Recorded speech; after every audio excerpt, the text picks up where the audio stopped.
Hello guys, আসসালামু আলাইকুম। কি অবস্থা সবার, কেমন আছেন? আশা করি ভালো আছেন। আমি আলহামদুলিল্লাহ ভালো আছি। আজকে আমি ফ্যামিলি সবাইকে নিয়ে রওনা দিয়েছি আমতলির উদ্দেশ্যে।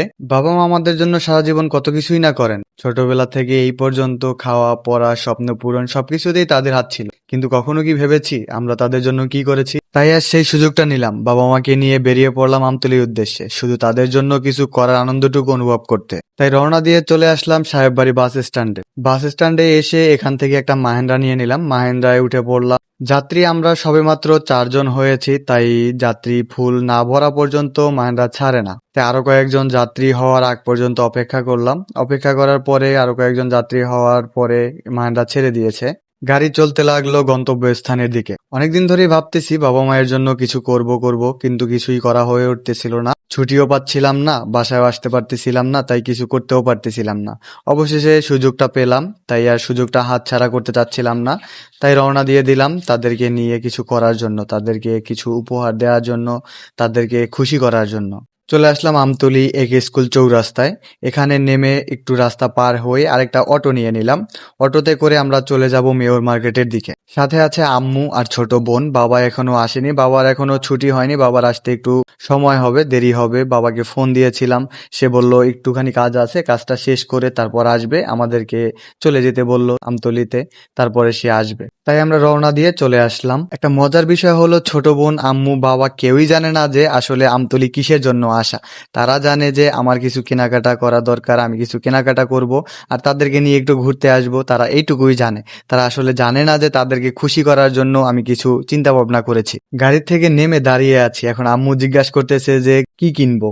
তারপর আমি আম্মুকে বলতেছি যে আম্মু আমি আসলে কিছুই কিনবো না, আমি তোমাদেরকে কিছু কেনাকাটা করে দিব। এইটা শুনে আম্মু হাসতেছিল, মনে মনে খুশিও হচ্ছিল, কিন্তু প্রকাশ করতেছিল না। সন্তানের কাছ থেকে কিছু পাওয়া যে কতটা খুশির বিষয় সেটা আমি বুঝতেছিলাম আম্মুর ফেস দেখে। তারপর আমি আম্মুকে জিজ্ঞেস করলাম আম্মু শাড়ি নেবে নাকি 3 পিস।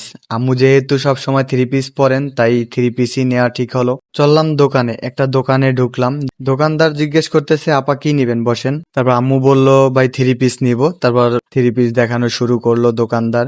3 পিস দেখতে দেখতে কিন্তু পছন্দ হলো না, তাই আরেকটা দোকানে চলে আসলাম। আরেকটা দোকানে এসে এখানেও 3 পিস দেখলাম। 3 পিস দেখার পরে এখানেও পছন্দ হলো না, তারপর আরেকটা দোকান দেখলাম। এভাবে 3টা দোকান দেখার পর চতুর্থ দোকানে গিয়েই আম্মুর চোখ আটকে গেল একটা 3 পিসের দিকে। 3 পিস যেটা পছন্দ হয়েছে সেটাও দেখলো, আরো কয়েকটা 3 পিস দেখে নিল। দেখার পরে দাম জিজ্ঞেস করলো আম্মু। দোকানদার দাম বলতেই আম্মু বলল না না, এত দাম দিয়ে নেওয়া লাগবে না। আমি বললাম আম্মু পছন্দ হয়েছে? আম্মু একটু হেসে বললেন সুন্দর আছে, কিন্তু দাম বেশি, সেটাই নিয়ে নিলাম। আমি আম্মুকে বললাম আম্মু দাম বিষয় না, তুমি তোমার পছন্দ হয়েছে এটাই অনেক কিছু, এটাই নিয়ে নাও।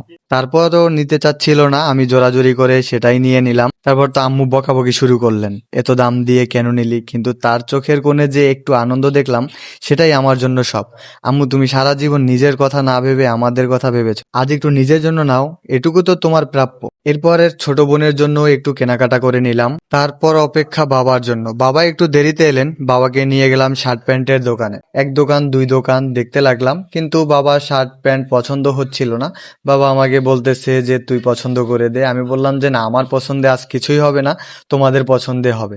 তোমাদের যেটা পছন্দ হবে আমি তোমাদেরকে সেটাই কিনে দিব। তোমরাও তো সব সময় কেনাকাটা করতে যখন যেতে আমাকে কেনাকাটা করে দিতে, তখন তো আমাকেই জিজ্ঞেস করতে যে আমার কি পছন্দ, তখন তো আমার পছন্দ মতোই আমাকে কেনাকাটা করে দিতে। আমিও চাই এখন তোমাদের পছন্দ মতো আমি তোমাদেরকে কিছু কেনাকাটা করে দিব আমার সামর্থ্য অনুযায়ী। 3-4টা দোকান ঘুরে দেখার পরেও পছন্দ হচ্ছিল না, তারপর চলে গেলাম একটা বড় ভাইয়ের দোকানে।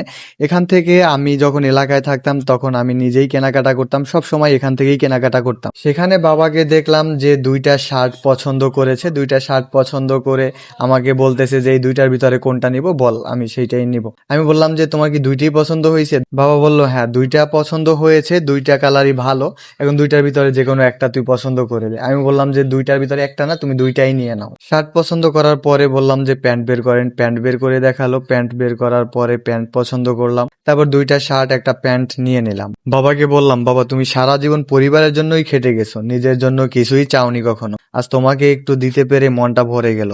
দোকান থেকে বের হয়ে ফোনের দিকে তাকাতেই দেখলাম যে প্রায় 11:30 বেজে গেছে, রাত অনেক হয়ে গিয়েছে, খিদাও লেগেছে, তাই একটু খাওয়া দাওয়া করা উচিত।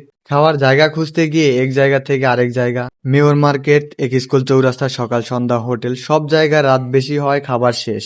তাই ভাবলাম আর দৌড়াদৌড়ি না করি, তাই চৌরাস্তায় সকাল সন্ধ্যা হোটেলেই বসলাম। ওখানে বসে ওখানেও তেমন কিছু খাবার নেই, গিয়ে দেখি চিকেন চাপ, নান, রুটি আর মিষ্টি আছে, আর কিছুই নেই। বাবা বললেন অল্প খেয়ে নে, বাসায় গিয়ে আবার খাওয়া হবে। তাই 4 জনের জন্য নান, রুটি, চিকেন চাপ আর মিষ্টি অর্ডার করলাম। এই অল্প খাওয়াতেই যেন অনেক তৃপ্তি ছিল। বাবা মায়ের সাথে কাটানো এই সন্ধ্যাটা হয়তো বড় কিছু না, কিন্তু এই ছোট ছোট মুহূর্তগুলোই একদিন সবচেয়ে দামি স্মৃতি হয়ে যায়। যাদের বাবা মা এখনো আছে তাদের বলছি একটু সময় বের করুন, একটা দিন শুধু তাদের জন্য রাখুন।